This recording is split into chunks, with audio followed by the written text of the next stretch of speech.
इस संसार में सबसे प्रधान वस्तु क्या है?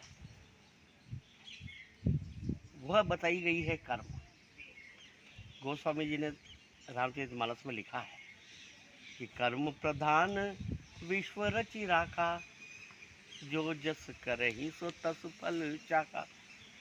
इस विश्व में कर्म ही प्रधान है, क्योंकि इस कर्म के अधीन ब्रह्मा, विष्णु और महेश, उसके साथ ही ये भगवान सूर्य, ये सभी कर्म के अधीन होकर के कार्य करते हैं।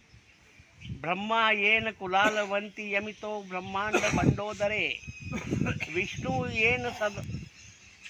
येन दशावतार गहने क्षिप्तो महासंकटे, रुद्रो येन कपाल पाणी पुटके भिक्षाटनम कारत, सूर्यो भ्राम्यति नित्यमेव गगने तस्मै नमः कर्मणे। जिस कर्म के अधीन होकर ब्रह्मा जिस तरह से कुम्हार अपने घर में घड़े बनाता है, ऐसे ब्रह्मांड की रचना करता है। विष्णु को 10 अवतार लेना पड़ते हैं और शिव को शमशान में लेना पड़ता है और कपाल के अंदर भिक्षा लेना पड़ती है, और ये सूर्य को समय पर उदय होना और अस्त होना पड़ता है और दिन भर आकाश में विचरण करना पड़ता है।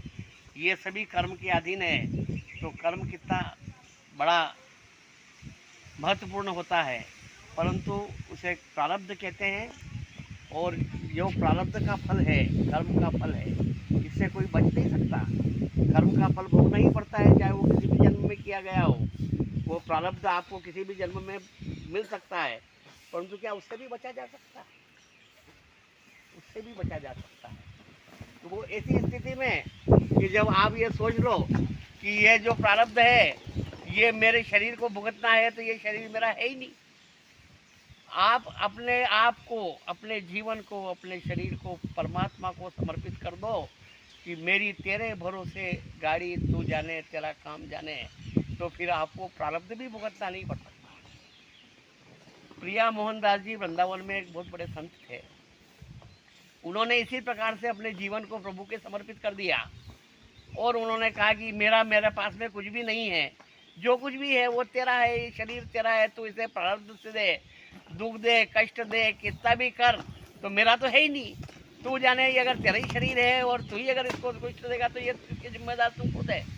तो मोहन प्रिया दास जी हमेशा राधा बावड़ी एक वृंदावन में है, उस राधा बावड़ी की साफ सफाई रोज करते थे, उसकी सीढ़ियों पर झाड़ू पोंछा लगाते थे और दिन भर उन सीढ़ियों पर बैठ करके भगवान का नाम संकीर्तन करते थे।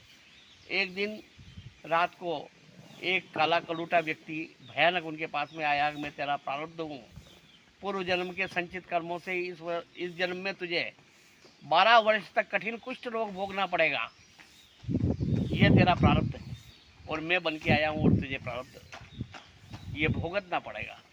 तो उसने कहा कि मैं काहे को भुगतूँ, मैं तो भगवान के 24 घंटे समय मिलता है तो कभी जो मिलता है रूखा सूखा खा लेता हूँ, जहाँ मिलता है सो जाता हूँ सीढ़ियों पर ही, और दिन रात में तो भगवान के प्रति समर्पित हूँ। ये शरीर मेरा नहीं है, ये जीवन मेरा नहीं है, ये पूरा प्रभु का है, और यदि मुझे कुछ रोग हो गया तो मैं ये सेवा कैसे करूँगा? मैं तो दिन रात भगवान का भजन करता हूँ। तो उसने प्रारब्ध ने कहा, अच्छा तो अगर ऐसा करते हो तो मैं तुम्हें दिन और रात के बदले ये 12 साल की 6 साल का कर देता हूँ और ये प्रारब्ध आपको 6 साल भुगतना पड़ेगा। तो उन्होंने मना कर दिया। इस तरह से वो 3 साल पे आया, 6 महीने पे आया, 3 महीने पे आया, 24 घंटे पे आया, तब भी उसने कहा कि 24 घंटे तो तेरे को भुगतना ही है। तो उसने एक झोपड़ी में बंद हो गए और सभी भक्तों से कहा कि 24 घंटे तक मुझे कोई भी डिस्टर्ब नहीं करे, और 24 घंटे तक उसमें बैठ करके वो सांस रोक के भगवान का भजन करते रहे और प्रारब्ध टल गया और उन्हें कुछ रोग नहीं हुआ और प्रारब्ध वापस चला गया। तो इस प्रकार से जो कर्म के फल को भुगतना निश्चित है, प्रारब्ध भोगना ही पड़ता है, परंतु ऐसी स्थिति में यदि आपने अपने आप को पूर्ण रूप से प्रभु को समर्पित कर दिया हो तो प्रारब्ध भी मुंह मोड़ के चला जाएगा और आपका कुछ भी नहीं बिगाड़ सकेगा। इसलिए हमेशा अपना समर्पण प्रभु के प्रति रखें।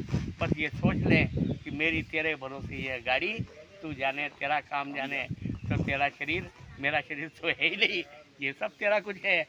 तू चाहे तो इसे दुख दे चाहे सुख दे, मुझे इससे कोई लेना देना नहीं है। इसलिए हमेशा पूर्ण रूप से समर्पण प्रभु के प्रति करो, तो कर्म भी और प्रारब्ध भी आपका कुछ भी नहीं बिगाड़ सकता।